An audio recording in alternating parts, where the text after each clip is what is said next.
in John 1:14. He says, and the Word became flesh.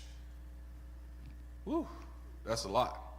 And dwelt among us, and we saw his glory, glory of the only begotten from the Father, full of grace and truth. It's not like other religions where they have these mystical figures or features and people who were once around or came through in some magical, mystical way. No, we saw him, we beheld, we were able to, as the disciples said, we handled him, we touched him. We can tell you that it is absolutely true. This is not some mythical story.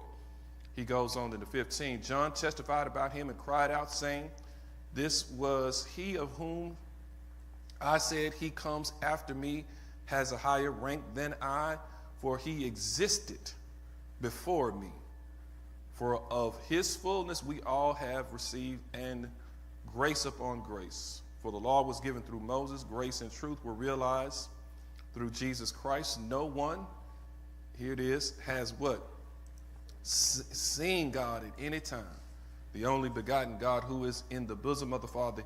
He has explained him. That's that Logos. He has explained the unseen God. God doesn't leave himself shrouded in mystery.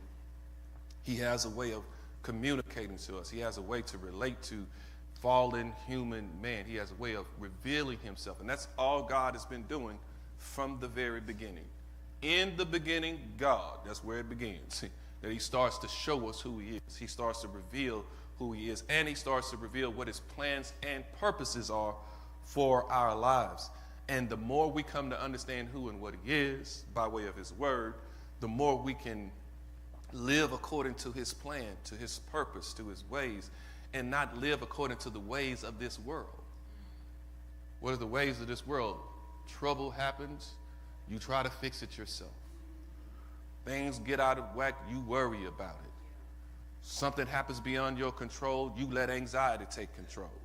That's the ways of the world. But Jesus come, he said, to reveal, to make known to us that there is another way. Matter of fact, he says, I am the way. You don't have to find the way. You don't have to try to figure out your own way. You don't have to make up a way. I'm that. And Jesus Christ says, I've come to explain what that way is. Because really, at the end of the day, it's God's way. That really, that's all that really works is God's way. When all of this is said and done, when it's all over, the only person that's coming out on top is God and those who are with him.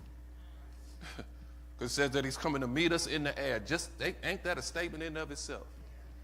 That he's over and above all of this that we've been down here on. And he's bringing back with him those who have left before us. And he's coming back to pick us up. Where we'll all be. So when it's all said and done, we'll rise above all of this. So spending too much time trying to figure out this, you're wasting a lot of time. Trying to figure out how to make this work. To work in your favor, to work the way you want it to work for your benefit. Because there's too many other moving parts. Down here, you got this thing called darkness and evil. You ain't got to worry about that up there. Here, there's a whole nother system working against us. Not only is the system Satan, but it's ourselves.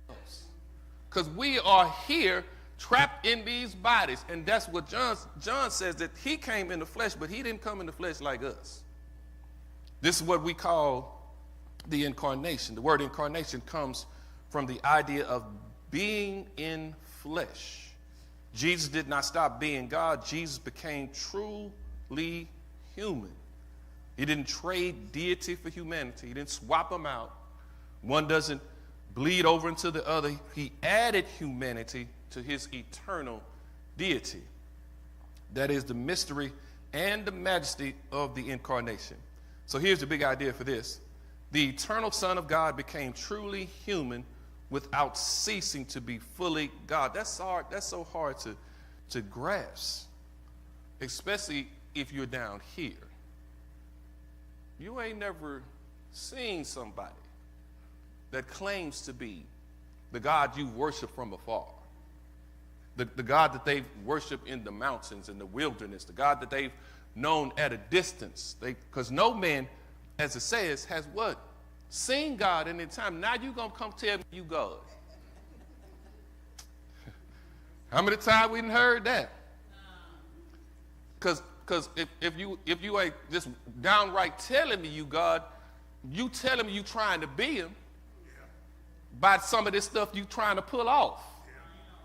That joker that heads this country, that's who he's trying to tell us. I ain't just trying to be the president. I'm not just trying to be the ruler of this country. I'm trying to be God. And so can you blame the people?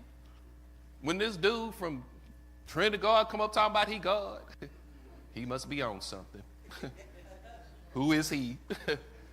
And so while John says he doesn't come without evidence, because in order to try to declare you are God, and they are looking for God, they're looking for the sent one, they're looking for the Messiah, but it's been so long. And maybe that's how we are today. We were looking for it at one point in time. We had a desire to see it at one point in time. We used to even say that when it's all over, one glad morning, I want to see him. Come on, somebody. For myself. But I think somewhere along the line, and especially in this weird transition that we are in now, that the church seemingly is more theatrical than we are theological. And so we stop looking for God and start looking for entertainment. And so we get to shop around. Who can entertain me better? How's your entertainment at this church? I'll stop by and see. Then I'm going to go somewhere. See whoever can entertain me the best and make me feel good, make me feel better, and doesn't challenge me and push me to do better and allows me to stay in my mess where I am, and we can just still keep shouting about it. That's theatrics. And so people are no longer looking for the what? Light. We've gotten so used to living in the darkness, and we've learned how to make our way around in the dark. Got a whole lot of Christians with them white sticks with the red tip on the end. Bumping around in the darkness trying to find, because we stopped looking for the light and we stopped being witnesses of the light.